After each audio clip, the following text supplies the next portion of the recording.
नमस्कार मित्रांनो, मी धनंजय तनिष्का फिल्म्स ब्लॉगतर्फे काही कामानिमित्त आम्ही भोर येथे आलो। आधी ते काम उरकले आणि आम्ही जाताना थांबलो भाटघर डॅमच्या जवळ। हे पहा, बराच पाऊस पडल्यामुळे धरणाचे सर्व दरवाजे उघडले गेले होते।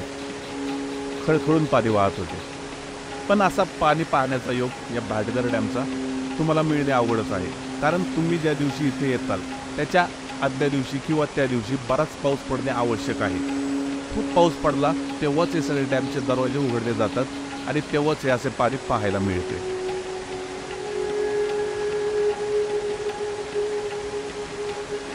तर या ठिकाणापर्यंत जाण्याचा रस्ता सुद्धा नाहीये, एका शेतातून जावे लागते आणि एक छोटीशी पायवाट आहे आणि खूप घसरडी आहे, तर तिथे जाताना तेवढी काळजी घ्यावी लागते।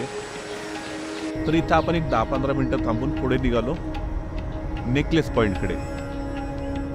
रस्ता खूपच सुंदर आहे, कापूर रोड ते बोर पूर्ण सिमेंट रोड आहे, डबल रोड आहे।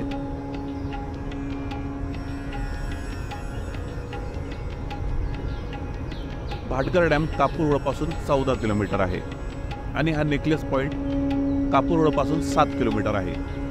जर का आपण नारायणपूर बालाजीला आले तर आपण या नेकलेस पॉइंटवर येऊ शकता।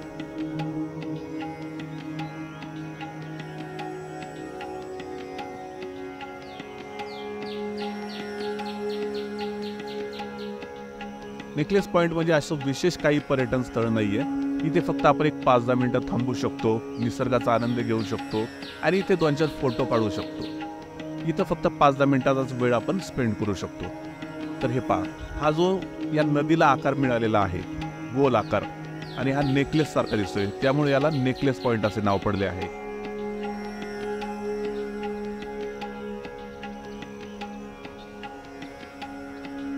तसं 12 महिने येथील वातावरण चांगलंच असतं, पण पावसाळ्यात आले तर अजून आपल्याला उत्तम वातावरण मिळू शकतं।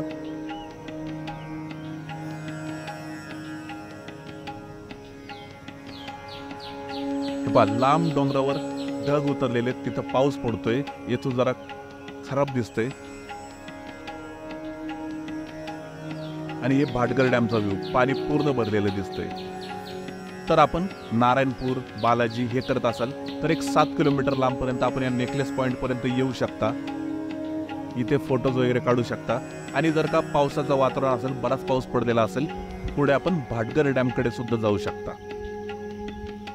तर अशाच व्हिडिओसाठी आपल्या YouTube चॅनलला सबस्क्राईब करा। थँक्यू।